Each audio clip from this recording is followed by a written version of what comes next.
Have you ever had sex with more than one man at a time? That's the kind of question you're going to get on the stand. You're also going to be asked if Larry or any other man has hit you and if you liked it. You're going to be asked about your drug bust and how many drinks you have in a day to smooth out the edges and how many joints. You're going to be asked how often you go to bars alone and whether or not you wear underwear when you go to them and which diseases you've caught and how many abortions you've had. And I will object to all of those questions. And sometimes the judge will sustain me and sometimes not. Sarah, you're a witness.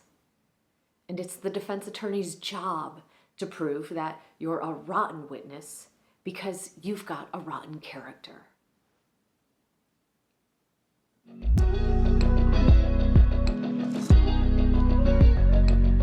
This is a monologue from the film The Accused from the 1980s. Jodie Foster won an Academy Award for her performance in The Accused, but this is not the role that Jodie Foster played.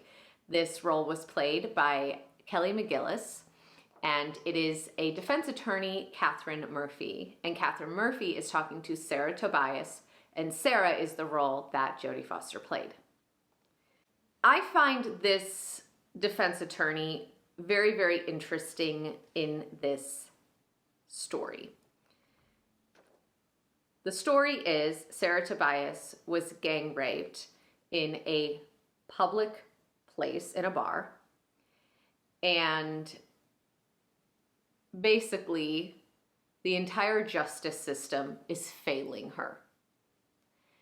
Kathryn Murphy is the defense attorney that was assigned to the case. Kathryn Murphy couldn't be more different from Sarah. Sarah drinks, she's got a record, she's younger, she lives in a trailer park. And Kathryn Murphy is an attorney, happily married, condo, yada, yada, yada, all these things. So the story really examines like the justice system.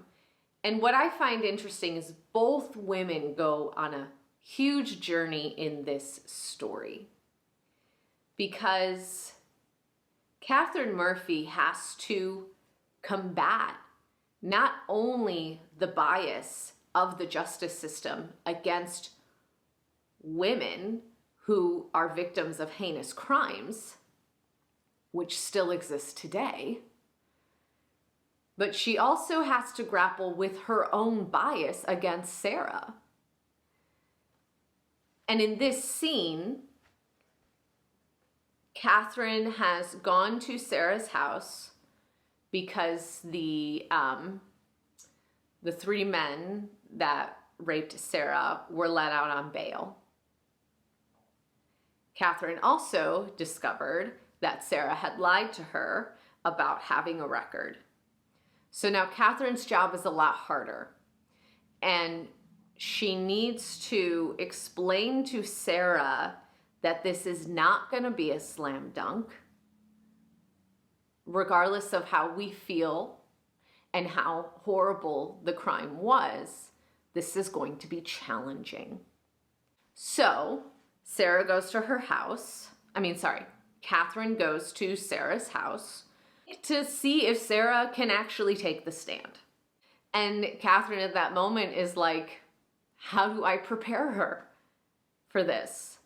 She's already so broken and she wants justice and she wants to go to court. If we take this to trial, I don't think you're going to get what you want to get.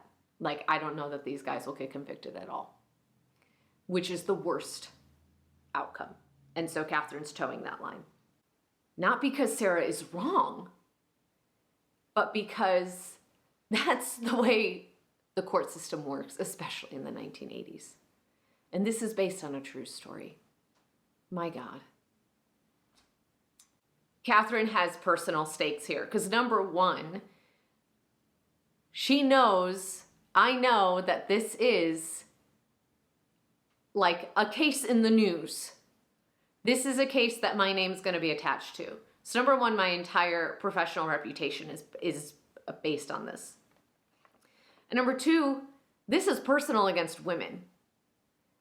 But number three, I also have to be the best attorney to Sarah in the way that I know how and understand in the justice system. So in this scene, Kathryn, after this scene, basically decides that Sarah cannot take the stand, and she makes a plea deal with her rapists. And that's just early in the movie, and I don't want to ruin the whole film. But that's wrong. And Kathryn later learns that Kathryn later understands that that was wrong, that she should not have done that, because Sarah deserves her voice to be heard, regardless of what will happen.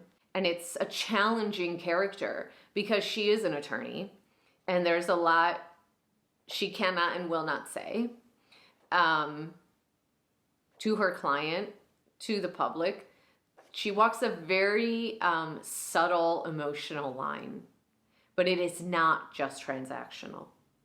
I think it's personal. But she knows that this is what happens.